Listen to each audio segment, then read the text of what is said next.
Dear students, आज हम zoology का paper first animal diversity and evolution यानी प्राणी विविधता एवं उद्विकास शुरू करने जा रहे हैं।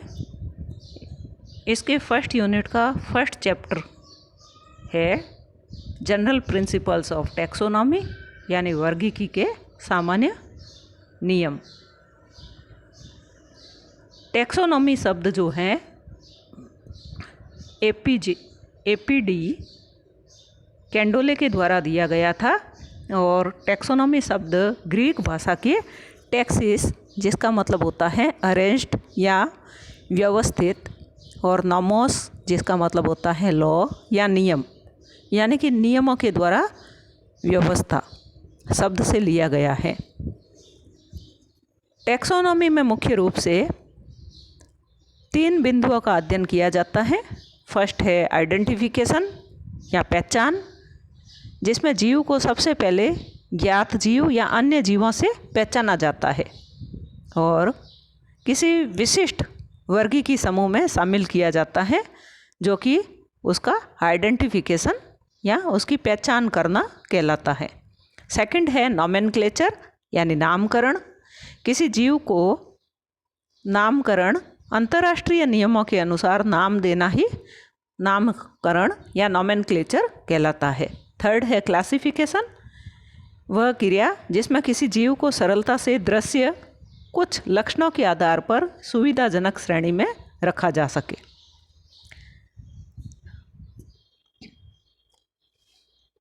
जैसा कि इसमें मैंने बताया है, making and maintaining collection, differentiating species, identification and diagnosis of species and genera, naming and describing species and genera.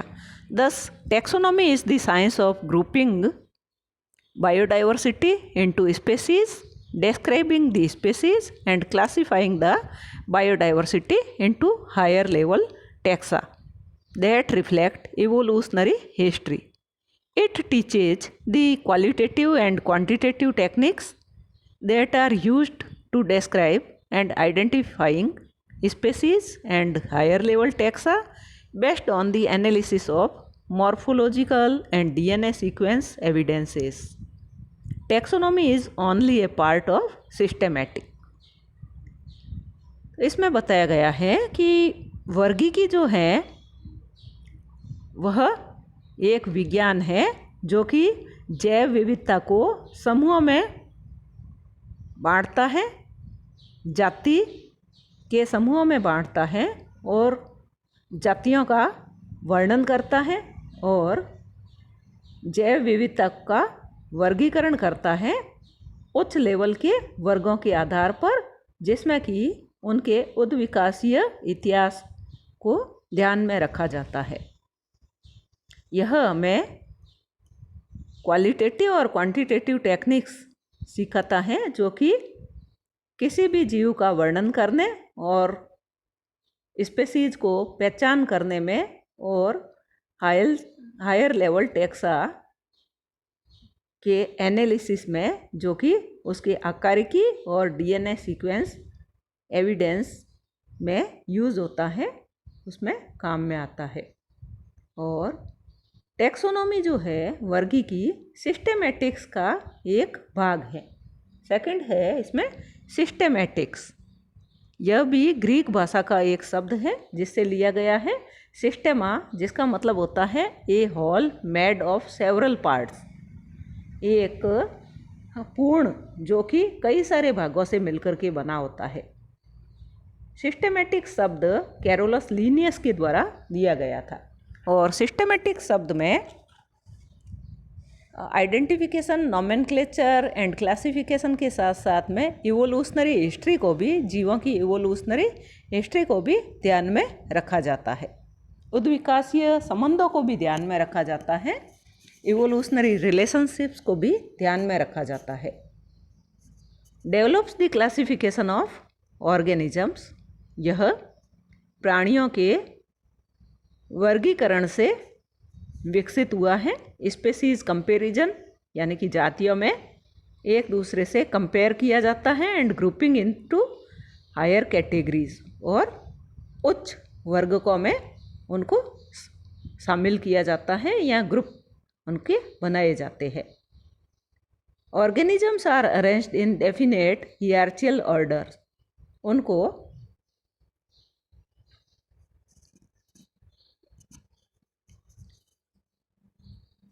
हियरार्चिकल orders के अनुसार अरेंज किया जाता है। The order of the system is based on the hypothesis of common descent. उनको उद्विकासीय संबंधों के आधार पर उनको अरेंज किया जाता है। अरस्तु को एरिस्टोटल फादर ऑफ टैक्सोनॉमी और फादर ऑफ जूलॉजी इनको कहते हैं। अरस्तु को वर्गीकी का जनक कहते हैं और प्राणी शास्त्र का भी जनक कहते हैं। इनकी लिखी हुई किताब है हिस्टोरिया एनिमेलिया। इन्होंने जंतुओं को उनके रक्त के रंग के आधार पर क्लासिफाई किया है या वर्गीकृत किया है और 2 मेगा ग्रुप्स बनाए हैं, 2 महावर्ग बनाए हैं, जिनमें फर्स्ट है एनाइमा, जिसमें कि ब्लड रेड कलर्ड होता है और इनमें विविपेरस या जरायुज जंतुओं को रखा गया है।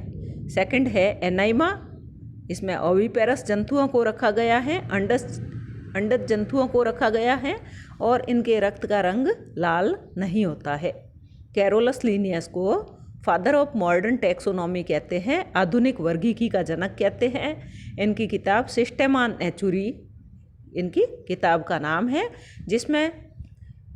जिसके 10th एडिशन में इन्होंने बायोनॉमियल नोमेनक्लेचर द्विनाम पद्धति के बारे में विस्तार से बताया था। बाइनोमियल नोमेनक्लेचर जो कि कैरोलस लीनियस के द्वारा दिया गया था, इसमें ऑर्गेनिज्म को या प्राणी को 2 नामों के द्वारा उनके 2 भागों में नाम उनका रखा जाता है जो कि लैटिनाइज्ड होते हैं। Provides a uniform means of communication for all people. तो यहाँ पर नोमेनक्लेचर या नामकरण का मुख्य उद्देश्य है कि सभी लोगों के द्वारा उसको एक नाम के द्वारा जाना जाए। This avoids the confusion caused by organism with different common names in different areas. यह अलग अलग क्षेत्र में और अलग अलग भाषाओं में उनके अलग अलग नामों के कारण उत्पन्न हुए कन्फ्यूजन को, संशय को समाप्त करता है या उनसे बचाता है। ट्राइनोमियल नोमेनक्लेचर 3 नाम पद्धति जो है जॉन रे के द्वारा दी गई थी। इसमें जीनस एंड स्पेसीज के साथ साथ में सब स्पेसीज भी लिखी जाती हैं। तो वंश और जाति के साथ साथ में उपजाति भी लिखी जाती है, जबकि बाइनोमियल नोमेनक्लेचर में केवल जीनस एंड स्पेसीज यानी इन 2 अक्षरों में ही नाम लिखा जाता है। प्रिंसिपल्स ऑफ टैक्सोनॉमी, वर्गीकी के नियम। जंतुओं को ग्रुप्स में उनकी समानता के आधार पर रखा जाता था। सबसे पहले है जाति। जाति जो है यह शब्द जॉन रे के द्वारा दिया गया था और उन्होंने ही इसका विस्तार से अध्ययन भी किया है। जॉन रे के द्वारा लिखी हुई किताब का नाम है हिस्टोरिया जनरलिस प्लांटेरम। यहाँ पर जाति किसे कहते हैं या किन जंतुओं को एक जाति में माना जा सकता है, तो उसके लिए अलग अलग संकल्पनाएं दी गई थी, अलग अलग कॉन्सेप्ट दिए गए थे और मुख्य रूप से 3 कॉन्सेप्ट दिए गए हैं। फर्स्ट है टाइपोलॉजिकल स्पेसीज कंसेप्ट यानी प्रारूपिक जाति संकल्पना। इसमें किसी एक जीव को स्पेसिमेन के रूप में काम में लेते थे। जैसे कि हम अगर गाय की बात करें तो किसी एक गाय को स्पेसिमेन के रूप में काम में लिया जाता था और उसके जो लक्षण थे उससे समान लक्षण दर्शाने वाले जीवों को उसी के साथ में उसी जाति का माना जाता था। लेकिन इसके अपवाद हैं। जैसे कुछ जंतुओं में पॉलीमॉर्फिज्म यानी बहुरूपता पाई जाती है। जैसे हनीबी में, मधुमक्खी में, छत्ते में 3 प्रकार की मक्खियाँ पाई जाती हैं, ड्रोन, क्वीन और वर्कर्स। तो तीनों ही देखने में अलग अलग दिखाई देती है। तो इस प्रकार से अगर केवल बाह्य लक्षणों के आधार पर बात करें तो मधुमक्खी के तीनों इन प्रारूपों को हम एक जाति में नहीं रख सकते। इसी प्रकार से टर्माइट्स है, दीमक है, तो दीमक में भी क्वीन है, उसमें मेल्स है, सोल्जर्स है, वर्कर्स है, तो उसके भी कई प्रकार के पॉलीमॉर्फ्स पाए जाते हैं, बहुरूपी जीव पाए जाते हैं टर्माइट्स में भी। तो इनको अगर आकारिकी के आधार पर देखा जाए तो इनको एक ही जाति में नहीं रखा जा सकता। इसी प्रकार से सिबलिंग स्पेसीज हैं, ये दिखाई तो एक जैसे देते हैं लेकिन आपस में प्रजनन नहीं करते हैं। इसी प्रकार से पीडोजिनेसिस है, सावक जनन है। कुछ जीवों में लार्वल स्टेज में ही जनन की प्रक्रिया शुरू हो जाती है। तो ये वयस्क से तो अलग प्रकार के दिखाई देते हैं, एडल्ट से तो अलग प्रकार के दिखाई देते हैं, लेकिन इनमें लार्वल स्टेज में ही रिप्रोडक्शन की प्रोसेस शुरू हो जाती है। इस प्रक्रिया को पीडोजेनेसिस कहते हैं। तो लार्वा जो है वो वयस्क से अलग प्रकार का दिखाई देने के कारण उसको अलग अलग जातियों में बाह्य लक्षणों के आधार पर बांटा जा सकता है। इसलिए यह कंसेप्ट जो था, यह संकल्पना जो थी वो स्वीकार नहीं की गई। सेकंड है नॉर्मलिस्टिक स्पेसीज कंसेप्ट, अवास्तविक जाति संकल्पना। इसमें यह माना गया था कि ईश्वर के द्वारा जो जीवों को है वो भिन्न भिन्न प्रकार का बनाया गया है और जाति शब्द जो है वो मनुष्य की कल्पना है। इसलिए किन्हीं भी जीवों को एक ग्रुप्स में या जातियों में जो है इनके समूह में नहीं रखा जा सकता है। थर्ड है बायोलॉजिकल स्पेसीज कंसेप्ट, जैव जाति संकल्पना। इसको सबसे अधिक मान्यता मिली है।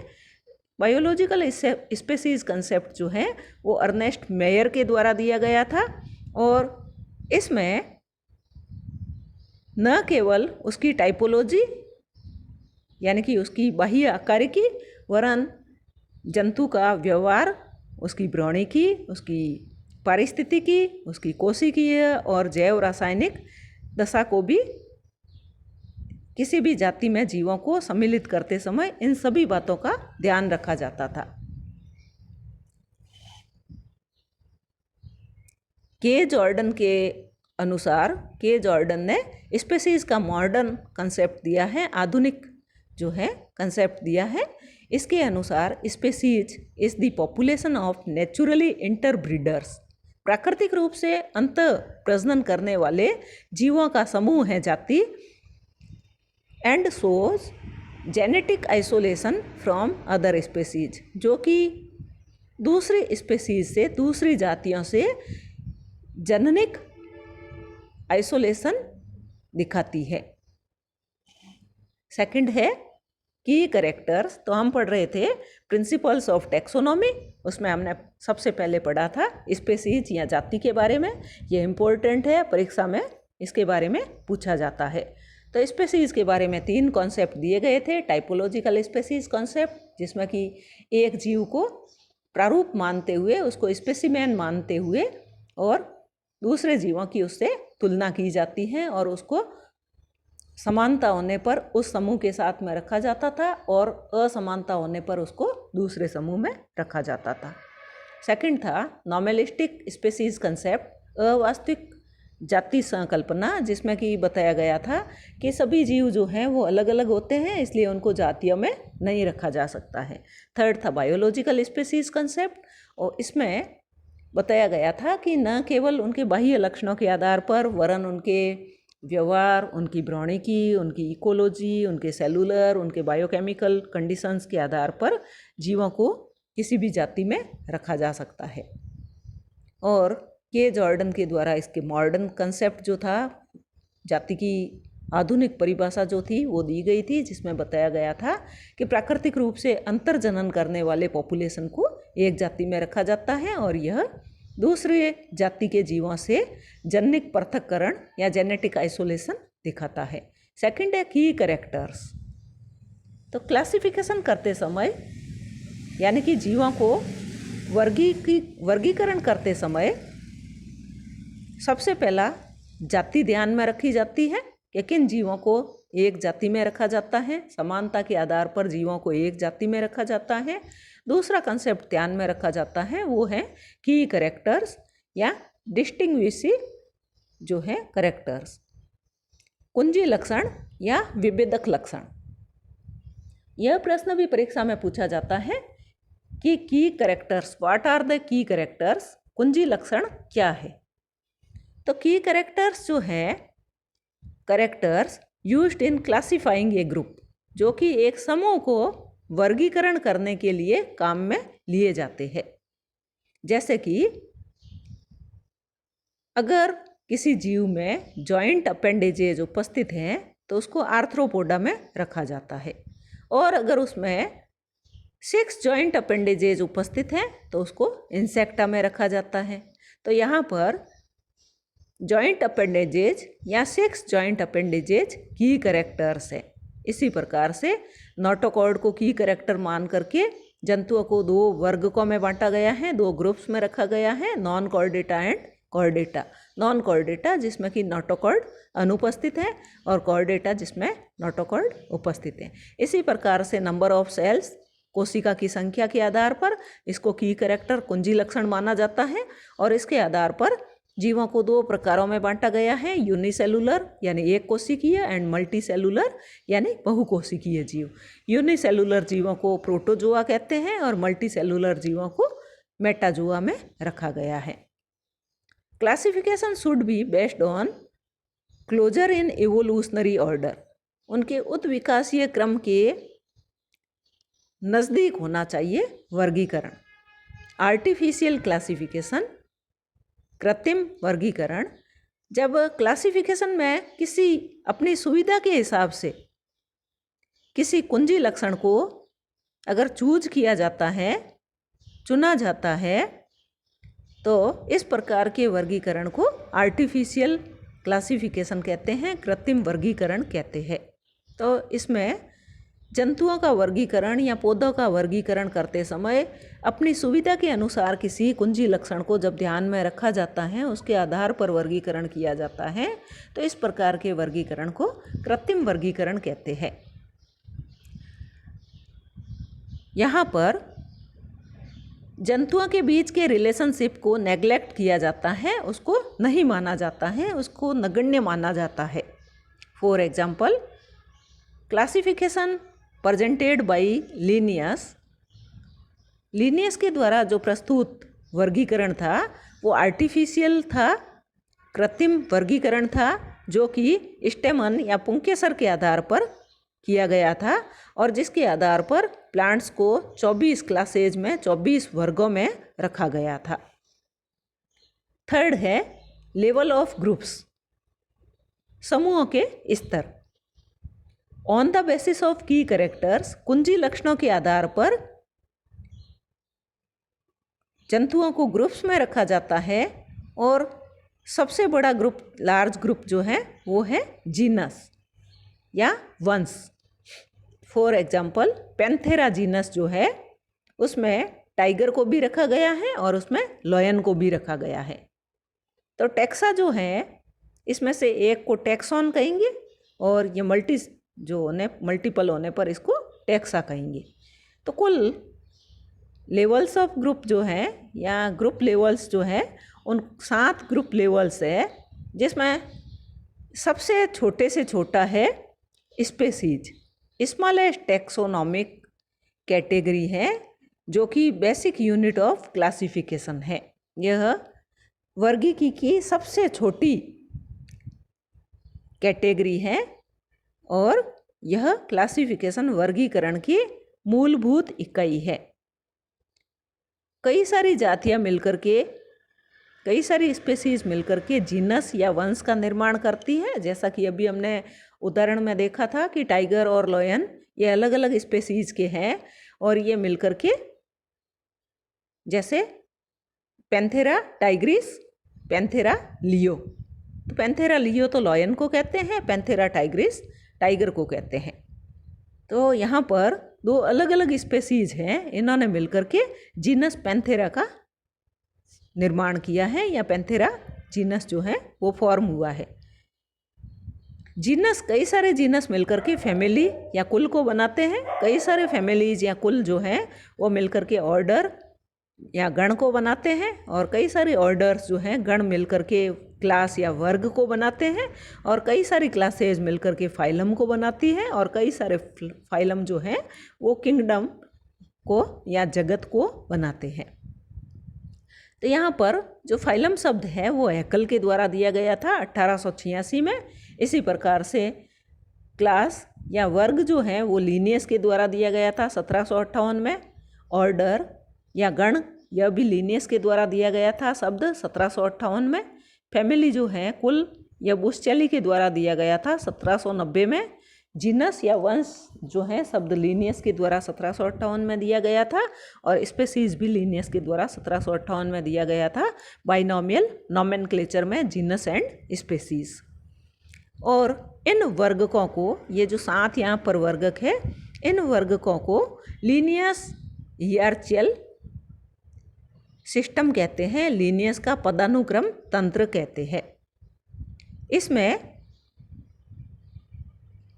इन टैक्सा के साथ में सुपर, सब, इंफ्रा ये शब्द जोड़ते हुए इनको और ज़्यादा शब्दों में ज़रूरत पड़ने पर रखा जा सकता है।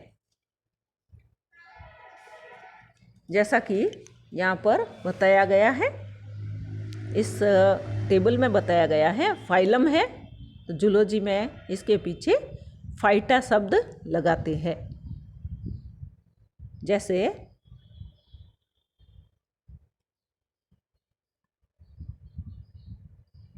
जू फाइटा, सब फाइलम है तो इसके आगे फाइटिना शब्द लगाते हैं। क्लास है तो ऑप्सिडा लगाते हैं। सब क्लास है तो आईडी लगाते हैं। ऑर्डर है तो ALES लगाते हैं। सब ऑर्डर हैं तो INAE लगाते हैं।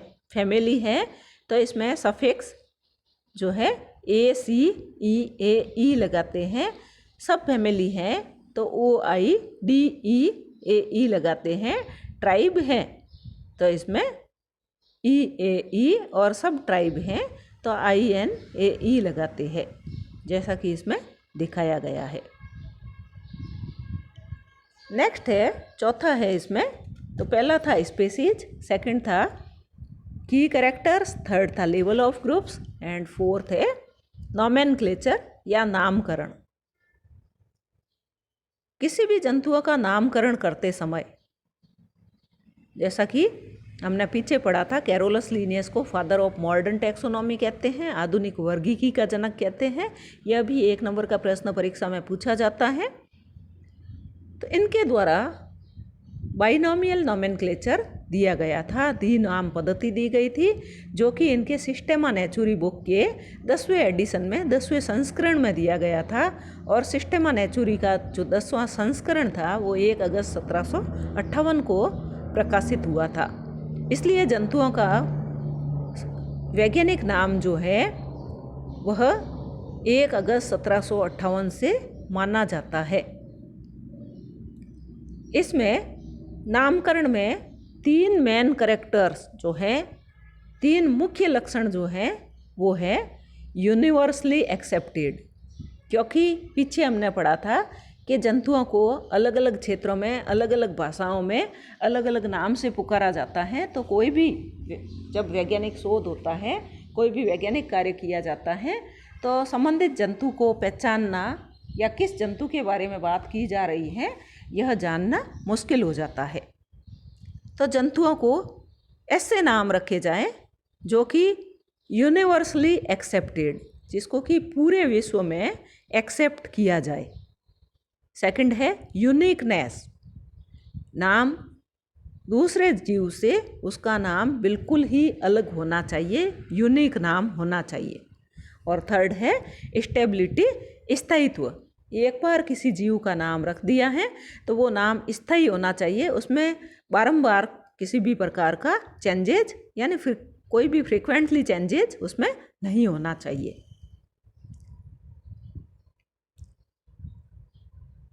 जैसे जंतुओं के कॉमन नेम या लोकल नेम या वर्नाकुलर नेम्स, यानी जो उनके सामान्य नाम हैं या उनके स्थानीय नाम हैं या उनके वर्नाकुलर जो कि आम बोलचाल की भाषा में नाम है, तो उन नामों को एक्सेप्ट नहीं करते हुए उनके नाम कैसे होने चाहिए, यूनिक होने चाहिए। उनके नाम यूनिवर्सली एक्सेप्टेड होने चाहिए और उनके नाम कैसे होने चाहिए, स्थायी होने चाहिए। जैसा कि अभी हमने पढ़ा कि नामकरण पद्धति जो है अभी जो मान्य है, प्रचलित हैं, वो कैरोलस लिनियस के द्वारा दी गई थी। और बाइनोमियल नोमेनक्लेचर जिसमें कि जीनस और स्पेसीज 2 अक्षरों के द्वारा नाम लिखा जाता है। जीनस फर्स्ट है लेटर और सेकंड है स्पेसीज। जीनस जो है वो लिखते समय, इससे पहले मैं बता दूं कि नामकरण जो है वो करते समय ICZN international code on zoological nomenclature, इसके द्वारा जंतुओं का नामकरण जो है वो मान्य किया जाता है। जीनस शब्द लिखते समय पहला जो लेटर है वो हमेशा ही कैपिटल होता है, और स्पेसीज लिखते समय जब स्पेसीज किसी भी जीव की लिखेंगे तो उसका फर्स्ट लेटर भी हमेशा स्मॉल लेटर होगा। नामकरण केवल ऐसे जंतुओं को ही दिए जाते हैं जो कि वर्तमान में जीवित हैं या जो विलुप्त जातियां हैं, लेकिन ऐसे जीवों को कभी भी नाम नहीं दिया जाता है जो कि हायर टैक्सॉन के हैं, कुल से भी ऊपर के वर्गकों के हैं, या हाइब्रिड्स यानी संकर है, या टेराटाज यानी विरूप जीव हैं, तो उनको कभी भी नाम नहीं दिए जाते हैं। तो नामकरण केवल वर्तमान में उपस्थित जीवों का या विलुप्त जातियों को ही दिए जाते हैं। फैमिली यानी कुल से ऊपर वाले टैक्सॉन जो समूह हैं उनको नामकरण नहीं दिया जाता है। हाइब्रिड्स या संकर को या विरूप जीवों को नाम नहीं दिया जाता है। नाम लिखते समय नामों को हमेशा ही लैटिनाइज्ड लिखा जाता है, या अगर कंप्यूटर से टाइप करते हैं तो उनको इटैलिक्स में लिखा जाता है। अगर हाथ से लिखते हैं तो जीनस और स्पेसीज दोनों के नामों के नीचे अलग अलग अंडरलाइन की जाती है। 2 टैक्सा के नाम कभी भी एक समान नहीं हो सकते हैं। प्रिंसिपल ऑफ प्रायोरिटी, प्राथमिकता का सिद्धांत, अगर कुछ वैज्ञानिकों के द्वारा जीवों को अलग अलग नाम दे दिए गए हैं तो उनमें से वही नाम मान्य होगा जो कि सबसे पहले दिया गया है। स्पेसीज यानी जाति से ऊपर वाले टैक्सॉन को मोनोनॉमियल यानी एक पदीय नाम उनको दिया जाता है। तो स्पेसीज से ऊपर वाले जो उच्च वर्गक है उनको एक पदीय नाम दिए जाते हैं। स्पेसीज नेम जो है वो द्विपदीय है। सब स्पेसीज उपजाति जो है वो ट्राइनोमियल है, त्रिपदीय नाम है। नेम्स जैसा कि अभी मैंने बताया था लेटिनाइज्ड होने चाहिए, लेटिनीकृत होने चाहिए। वैज्ञानिक जिन्होंने सबसे पहले किसी भी जाति को डिस्क्राइब किया है उसका नाम स्पेसीज के आगे और उसका ईयर, जिस सन में उन्होंने, जिस वर्ष में उन्होंने उस जीव को डिस्क्राइब किया है या उस जीव का वर्णन किया है या उस जीव की स्टडी करी है, तो उसका नाम आगे कॉमा लगा करके लिखा जाता है। फॉर एग्जाम्पल टीनिया सोलियम, यहाँ पर टीनिया जीनस है जिसमें कि फर्स्ट लेटर जो है कैपिटल है, और सोलियम जो है स्पेसीज है, इसलिए इसका फर्स्ट लेटर भी स्मॉल लेटर है। और इन दोनों को, जीनस एंड स्पेसीज, इन दोनों को अलग अलग अंडरलाइन किया गया है। लिनियस ने सबसे पहले इस जीव का वर्णन किया था, इस जीव का अध्ययन किया था, तो इसके आगे लिनियस लिख दिया है, कॉमा लगा करके 1758 लिखा है। जैसा कि अभी हमने पहले पढ़ा था कि किसी भी जीव का नामकरण, क्योंकि लिनियस ने सिस्टेमा नेचुरी लिखी थी और उसका 10वां संस्करण प्रकाशित हुआ था, उसमें उन्होंने द्विनाम पद्धति के बारे में वर्णन किया था। इसका प्रकाशन 1 अगस्त 1758 को हुआ था। इसलिए किसी भी जीव का नामकरण जो है 1758 से पहले का नहीं है। अगर किसी भी जीव का नाम चेंज होता है, name of species changes later on, the original worker name should be written in bracket. तो उसका जो मूल वर्णन करता था उसका नाम ब्रैकेट में लिखा जाता है, कोष्टक में लिखा जाता है। जैसे एंटमीबा स्टोलाइटिका है तो स्केडिन ने 1930 में इन्होंने ये मूल वर्णन करता थे। अगर किसी ने उसी जीव की स्टडी सेकंड टाइम की है, उससे पहले मूल वर्णनकर्ता का नाम और उनके बाद में और किसी वैज्ञानिक ने उसके बारे में और अधिक अध्ययन किया है तो उनका नाम, जैसा कि शिस्टोसोमा हिमेटोबियम, इनका मूल अध्ययन बिल्हार्ज के द्वारा 1852 में किया गया था। लेकिन इसी जीव का वापस वर्णन जो है विनलैंड के द्वारा 1858 में किया गया था।